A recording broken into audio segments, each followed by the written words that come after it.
Under the strobe lights, we can let go of it all. Hi, sweet! Musta na you? Nang congratulations kili sa imo nga graduation. Kag mabal ko lang sa imo nang kung magpili ka sa imo nga course nang piyoon mo lang kay para hindi ka na mag-shift sa ulihi kay kabudlay ginabala kayo. So daso na ang party Mayala pa man na damo pa man ang partihanay mag-eskwela kaya dasig man na 4 years man na kung magliakom kati 5 years pabisan pa dasig na sa gyapon nang nang hindi ka lang gid maglipat, hindi ka lang gid malipat nga magpasalamat gid sa Ginoo kung anong ginhatag sa imo nang kag mga ka gid permis iya sang guidance kag provisions sang gid. God bless sa imo.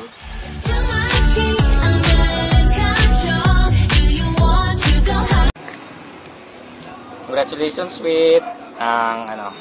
Kayo ba na-graduate ka na? Nang padayon na lang ang pagpati sa ginikanan mo. Kay isla nakabado sang sang kayuhan mo. Kag kisa-kisa lang ng night out mo kay do ay ka nagitsimpo sa simbahan. Kag nang lang gid ang pagtuo lang kay siya nakabalo sang future mo. Muna congratulations.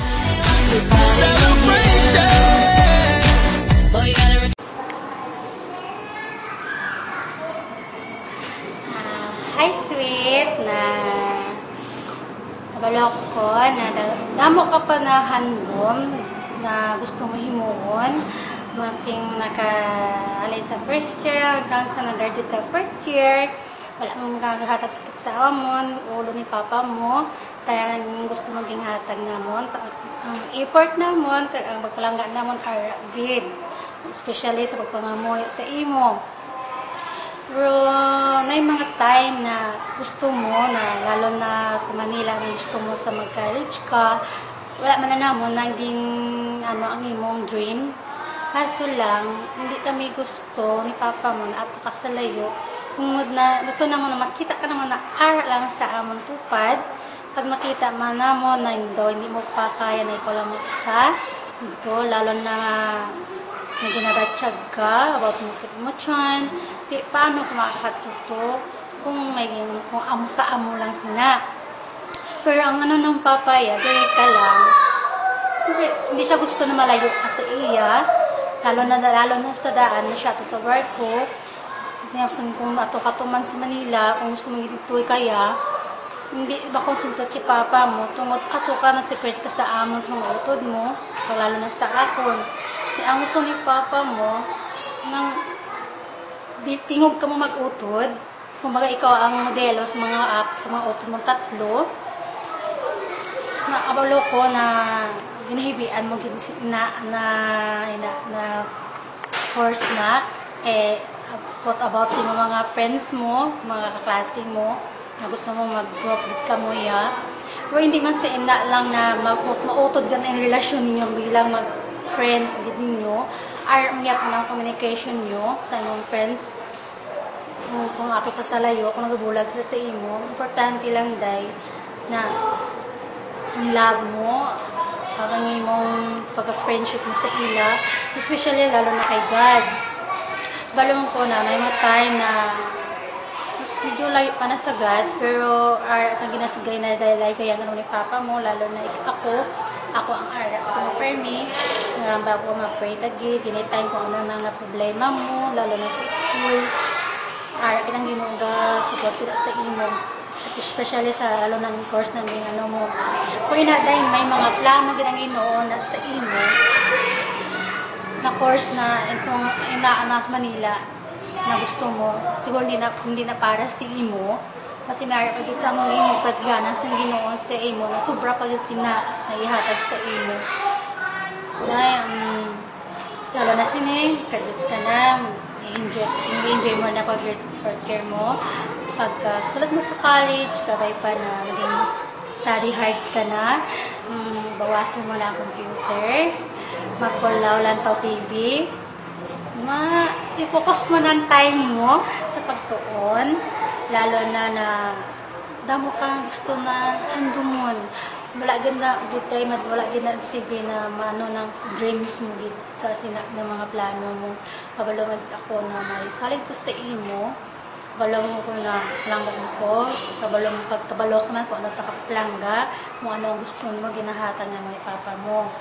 Hindi lang sa tanan ng materialis na ihatag mo sa imo.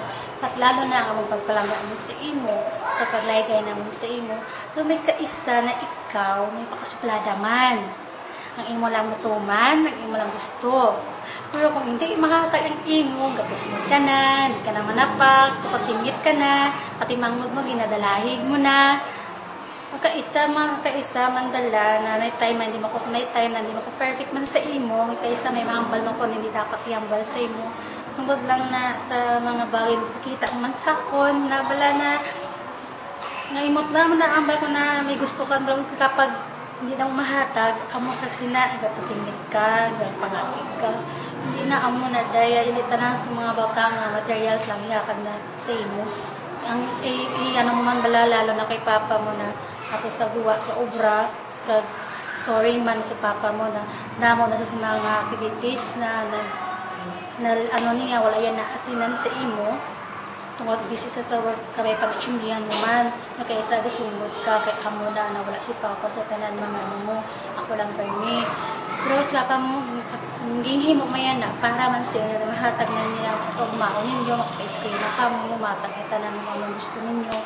Pero ang ako nang bala na, mga akong blawas kay kung kay papa nyo, pag ang attention nyo kay papa nyo, kasi nga to si papa niya sa layo, every time ka panawag siya, kamo na kumangkot, okay kamo, kamusta na kamuda.